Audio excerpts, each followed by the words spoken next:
What effects can this dry spell have on your body and your mind? Well, when we list all the benefits of sex, it's clear. It reduces stress, improves sleep, and boosts your immune system. It also lifts and regulates your mood.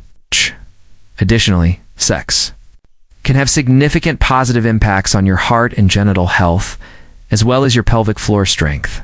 Consequently, a decline in engaging with these parts of yourself can lead to increased stress, more sleeplessness, and a rise in mental health issues.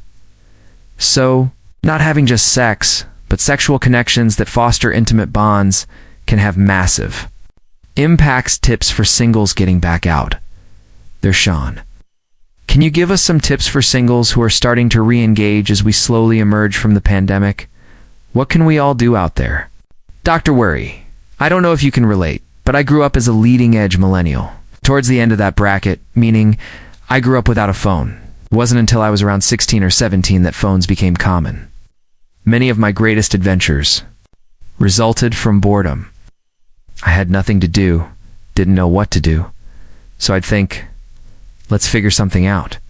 Let's go hiking or bike riding. Let's get out there. I believe that because we constantly have our phones and endless entertainment at our fingertips. We don't allow ourselves to be bored. And without that boredom, our imagination doesn't have the chance to grow and thrive.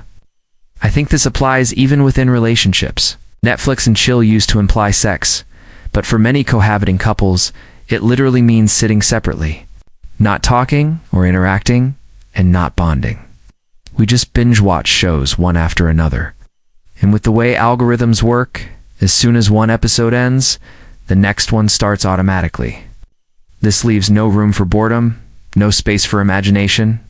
Therefore, allowing yourself some time for stillness, to do nothing, to have no stimulation, can greatly and positively impact your intimate life. Very insightful, Shan. As we know, dating is supposed to be fun. The entire process, meeting someone. Feeling excited, your heart fluttering, all of it falling in love, it's wonderful. I completely agree. I do think phones can be helpful, and dating apps certainly lead to many connections that wouldn't have otherwise happened. However, there has to be a cutoff point. We need to know when to choose IRL, in real life, over URL. Too many people are simply choosing to log on far too often, and I believe the impacts of that are quite clear in the statistics you mentioned. I think we both share the same view. We're advocating for getting out there, doing something enjoyable, engaging in an activity you like to step away from your phone and computer, and guess what? You might just meet a good match for you there. My recommendation would be to try something other than that dating app. Keep conversations light. You also suggest, Shan, that we should keep it light. What do you mean by that? So, if you meet someone, whether serendipitously or through a dating app, and decide to meet up, I know from personal experience that when I first started dating again after lockdown, I had a baby during the pandemic. So I was definitely in lockdown for a long time. One of the small talk questions I'd try was, how was the pandemic for you? It often led to some very heavy discussions. That was a lesson for me. What I learned worked much better was keeping conversations light.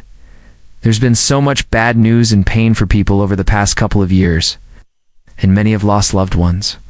So, instead of only delving into how the world or their lives have changed or how they're coping, give someone the chance to simply have a fun conversation that reminds them how beautiful, great, and joyful life can be. Questions like, what's the best series you've binged? What's the greatest restaurant you've discovered on Uber Eats? It's talking about things that excite people. When someone leans in to tell a story, you want to provide more of those opportunities, and fewer of the stories that make us shrink and remind us that the world is a tough place right now. I couldn't agree with you more. Listen, Shan, very insightful. Great information and excellent tips. Thank you for joining us today. I'm sure we'll see you again soon. I hope so.